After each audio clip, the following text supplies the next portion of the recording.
Hello everyone, Kurt over here, and welcome back to another episode from Hope Fighter Labs. Today we're continuing on with the Fourth Master Dagger plays, and this one again here we are starting to go into, again, two plays that, again, I feel are connected. We're starting to see here, at least how I see it, plays that are connected that have commonality factors that could be an if or and type of situation. And just like we saw within the third Master Dagger sections where we're dealing with the lower lock, how we get there, and then three plays that really kind of add to the play. We're seeing how that all kind of works together here. In this one right here, we're doing the same thing here, but once again, we're right back into, you know it, you love it, blade grabs. And with that being the case here, let's get into it. Okay, this week here, we're gonna be going into how we might, again, two more plays here in regards to blade grabs and manipulations of a person that's coming in from Fourth Master Dagger covers. The big thing about this right here that is, again, and I want to use this both together, if you like, I feel like these are, once again, continuations like we've seen here. Can it be one? Absolutely. But at the same time, too, we might find ourselves using them in conjunction with each other, or if one fails, in any form or fashion here. But regardless of it all, it's about, once again, attacking that pinky portion, making it so that this becomes the point of failure to strip someone's dagger portion out here. And we're going to get to how we get there. The first one we're looking at here is in regards to getting the dagger to the side. And as he comes into this right here, we've assumed that we're into the Fourth Master Dagger cover right here, and the image shows him coming across. Now, personally, I really like this a lot, because essentially, I can come this way right here. After a certain point, this does become very difficult for him to hold on to, okay? And we'll be doing a close-up of both of these here in a little bit, but the first one right here is very simple as far as mechanically, because as I come into this, I have this position here, I've grabbed his arm. One thing I've kind of wondered here is by constricting his arm right here, am I also doing pressure point things? Maybe. Do I have the mind for that? Am I thinking about that? I don't know. But it makes me think here, because all these muscles are parts about gripping. So if I just hold his hand here very nice and easily right here, resist my hand here as I push across. It's hard. Now, I'm going to dig my hands into his arm.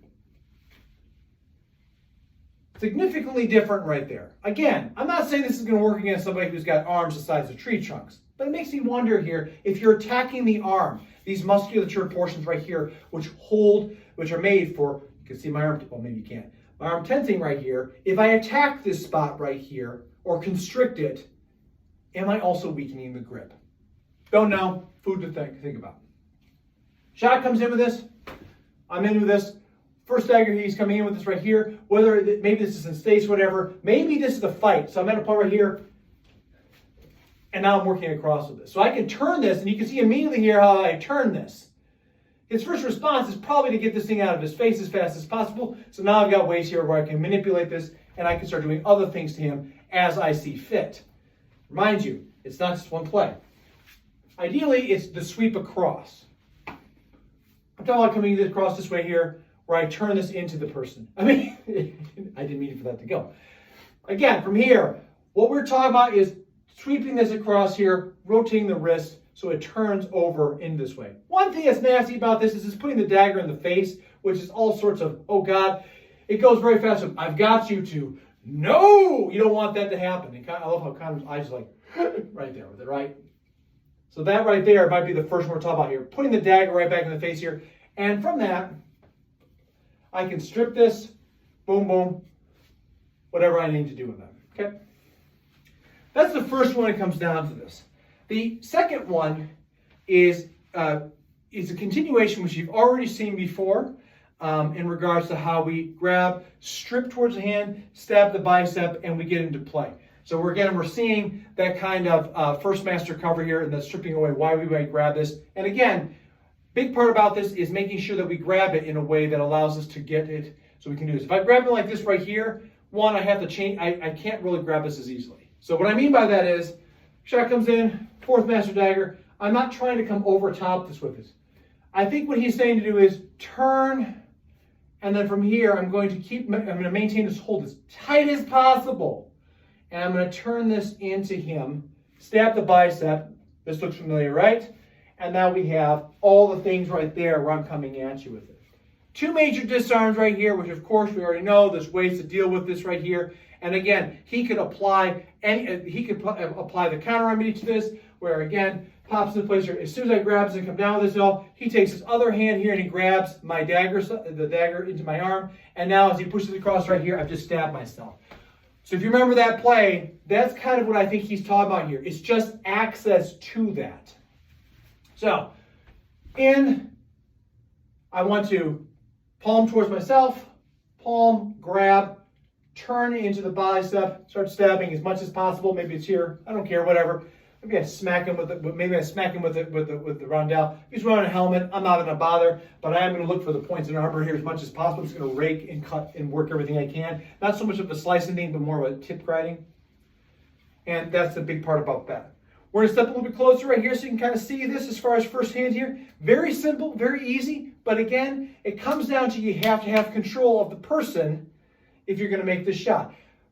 I'm going to be 100% clear on this. When it comes down to blade grabs, which you see many, not only within Fiore's Armazari, but other manuscripts, I don't think that's him just going, aha, it's a good day here, I'm going to grab the blade here. Nice to meet you. Doctor? Doctor? Yes, doctor. It's not a happy moment, okay? This is a desperate moment here that's been made off of a very trained consideration, okay? And if it's not, you're probably going to hurt yourself. You're probably going to hurt yourself regardless when it comes down to this. But do you want to hurt your hand instead of getting stabbed with the dagger? My bet is yes. Just consideration. So again, from Fourth Master Dagger, the first one right here, it's very simple. It's just coming right here, backhanding across. And you can see if he doesn't let go of this, his counter can make his scary face. It's perfect. It's the evil beaker, right? And now, if he sees this immediately right here, it's like the point right into the face, which allows me to get access to do anything else that's needed right here. Again, one more time here. Off, cross, evil beaker face, right there. There we go. That's a thumbnail clip. Just kidding. Probably. Go for it. The second one is off of this right here. Rotate. So instead of something coming backwards, just remember, this is, in order to do this, I have to backhand it. So if I'm doing this right here, I bring the palm to myself. I went to the backhand, I bring my palm here, and I'm going to push down, bring forward, stab the bicep, stab, stab, stab, stab, stab, face, face, face, club, club, whatever I want to do here with it. It's just continuations. And that's why the motion of this hand, whether it be for this or this, is depending upon what he does. If it doesn't disengage right off the bat, so if he lets go right off the bat, I've got this and I'm right in place here. Great, I've won the day.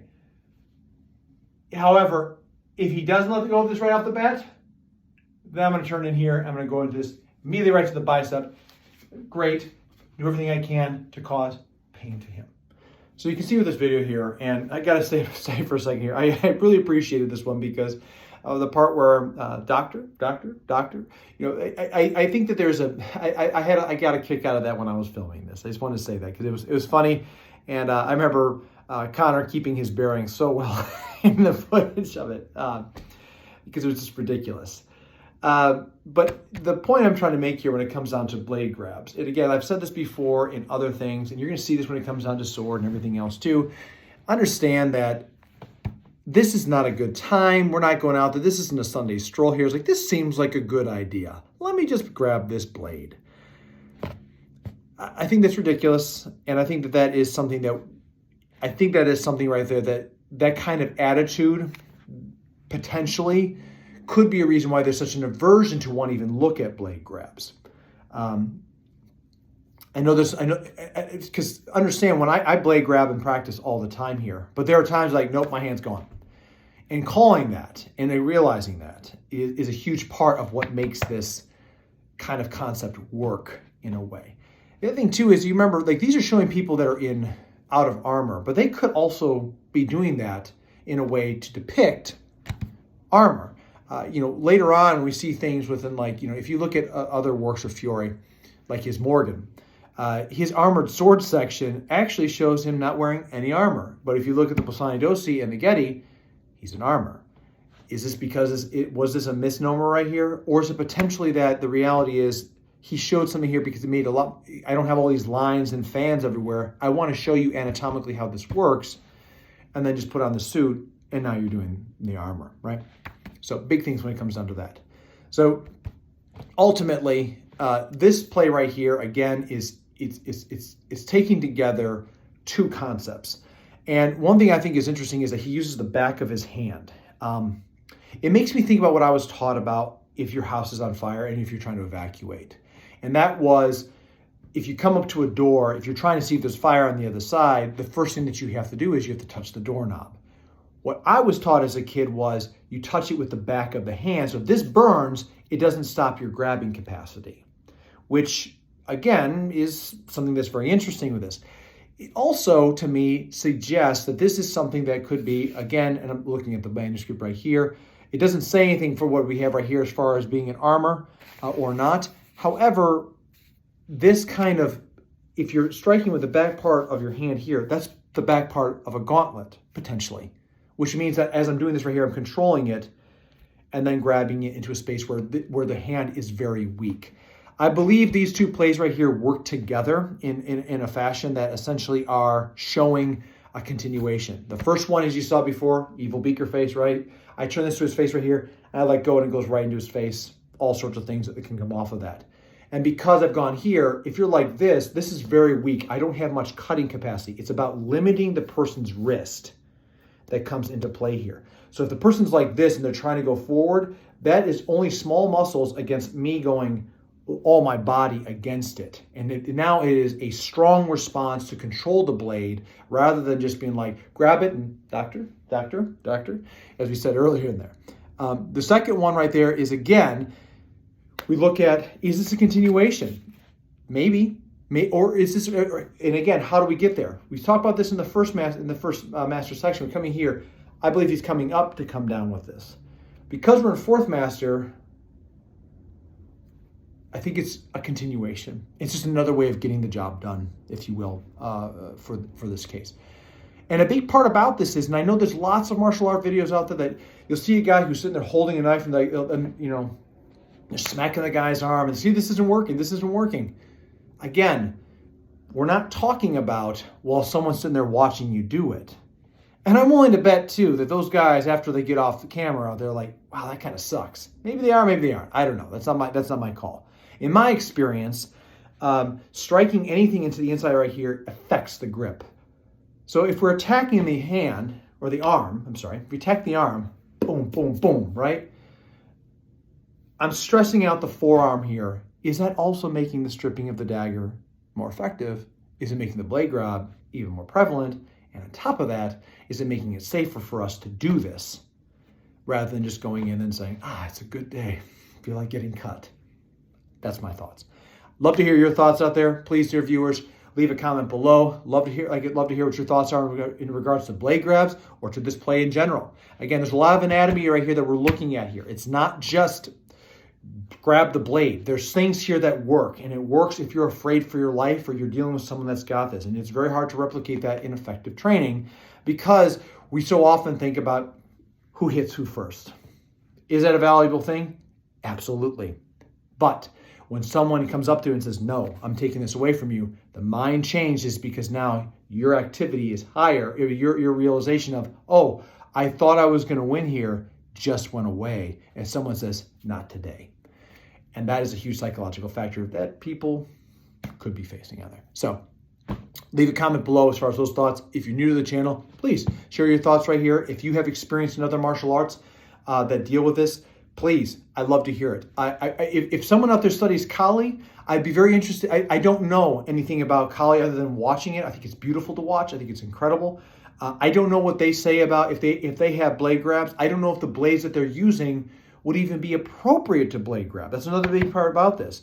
Big curved blades, probably not an idea to grab on this. Straight, very narrow things right here, a little bit easier to blade grab, especially with long swords, swords in two hands and one hand and everything else for the period of time. So, love to hear that out there if you got anything. And as always, everybody, until next time, stay safe out there, train well, and fight on.